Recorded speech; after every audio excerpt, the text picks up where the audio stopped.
Mahashivaratri is the night where you can experience the most powerful, the most transformative spiritual experience of the year. Okay, so it's absolutely important that you understand what is Mahashivaratri and what to do, what rituals to do on that day and why we perform it, right? So Mahashivaratri means the great night of Shiva. So it is the day he performed the Tandava dance, and then it's when Parvati and Shiva got married. So it's the union of consciousness and energy, right? And so to understand Mahashivaratri, you have to understand Shivaratri, okay? So you have good movies, you have bad movies, you have great movies, and then you have Maha movies, right? In the same way, you have okay days, you have good days, you have Shivaratri, and then you have Mahashivaratri. Shivaratri is connected to the alignment of the moon, the earth, and the sun, right? So let's take it like that. The first thing you need to understand is why is Shivaratri on this specific day of the specific year, right? So for that, you have to understand the moon cycles, right? So you have Amavasya, you have Purnima, and then you have Amavasya again. These are the moon cycles, right? Amavasya. Mavasya means brightness, right? Mavasya means brightness. Amavasya means no brightness, right? So on days where you have new moons, there's no brightness because there's no moon, right? Which makes sense. The full moon is called Purnima, okay? Purna means full. Ima means night. So the full night is when the full moon is out. And you have Amavasya again. So the cycle goes from no moon to half moon to full moon, and then it goes to half moon again to no moon. Okay? So what happens on full moons, right? You have to understand the effect of the full moon on water, right? So you know that the full moon changes the tides, and we are also made about 70% water, right? So this full moon has an effect on us, okay? So that's why, you know what Lugarui means? Like the werewolf, right? The werewolf come out on the full moon because whatever is inside of you, that full moon will agitate it to the max, right? So whatever craziness is inside you is going to be agitated to the max. That's why the werewolf come out on the full moon. So now, in the same way, no moon means when there is the least agitation. The mind is the most relaxed, right? So this is why the night right before, the mind is completely calm. There's least agitation. This is when you have a Shivaratri, okay? So Shivaratri happens every 30 days. Every moon cycle, you will have one Shivaratri, okay?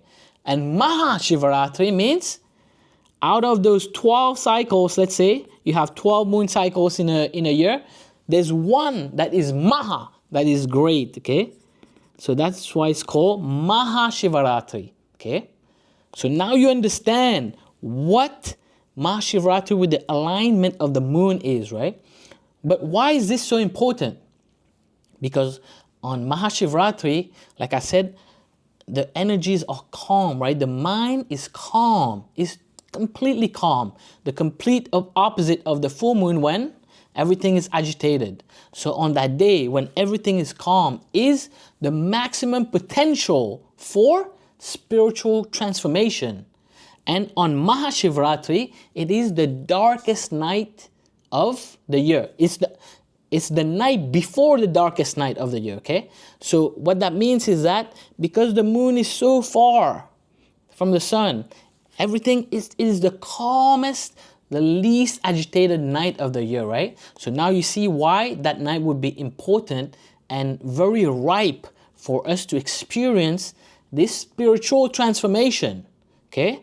So now we have the ripest opportunity, the greatest opportunity in terms of alignment of the cosmos in time where there's least agitation, right?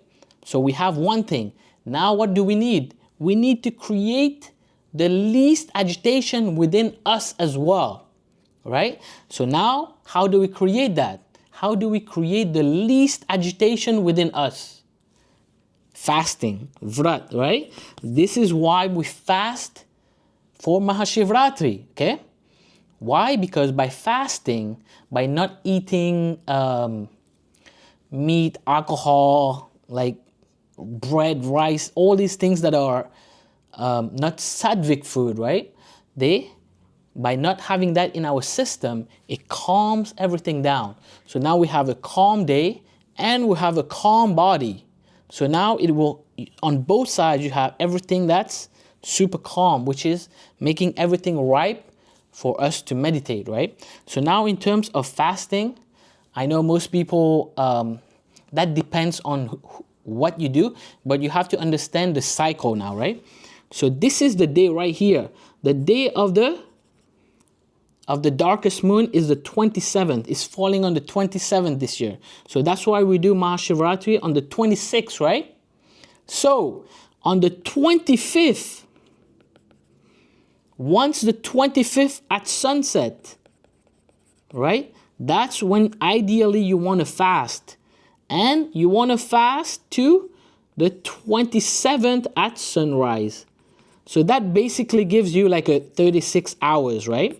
So now during these 36 hours, that's where the levels of fasting arise, right? Some people will fast no food completely, no water.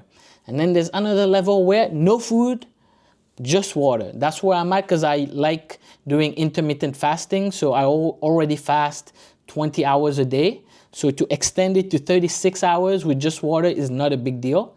But if it's not possible, there's another level where you can just have milk and honey or fruits or nuts, right? So there are levels of fasting. And so that's number one. Number one is fasting so that we minimize everything in our body, so we prepare it with complete calmness.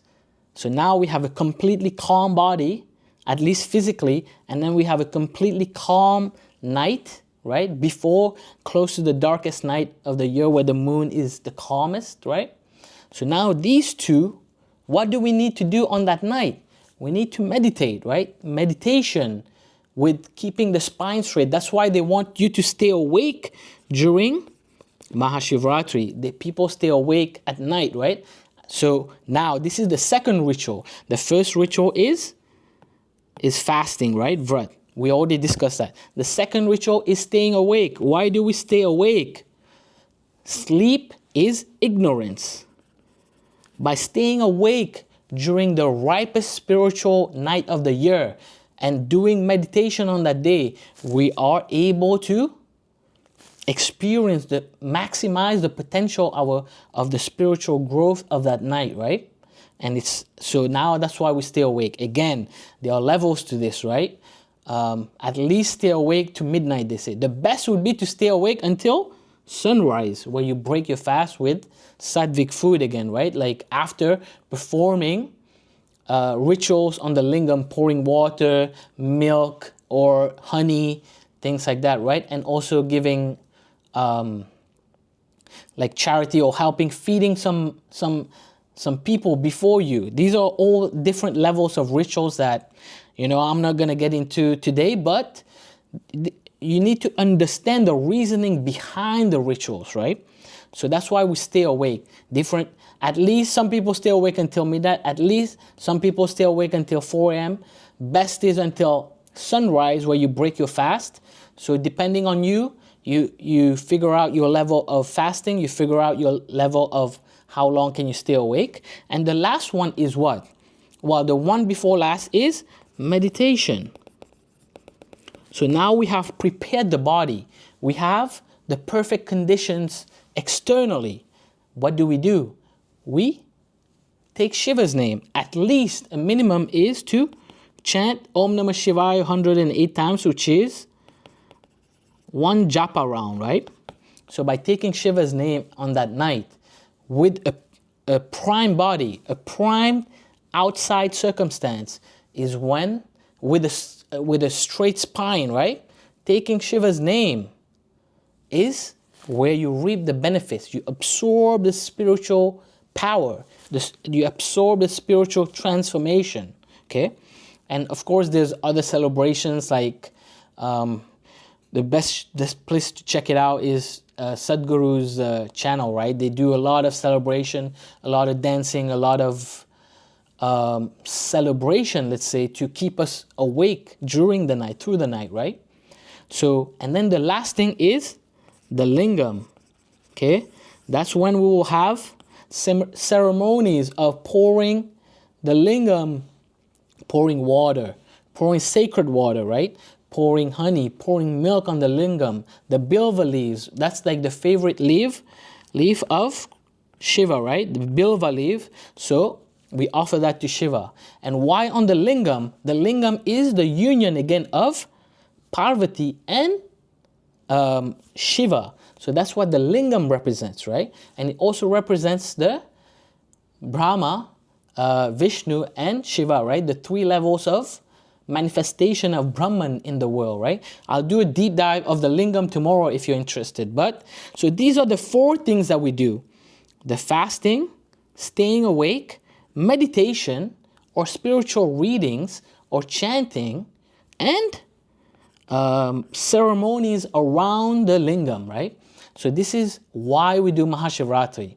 These are the 4 things that we the basics of what we need to do and why on that specific night of the year. I hope this video made you a little more aware as a Hindu.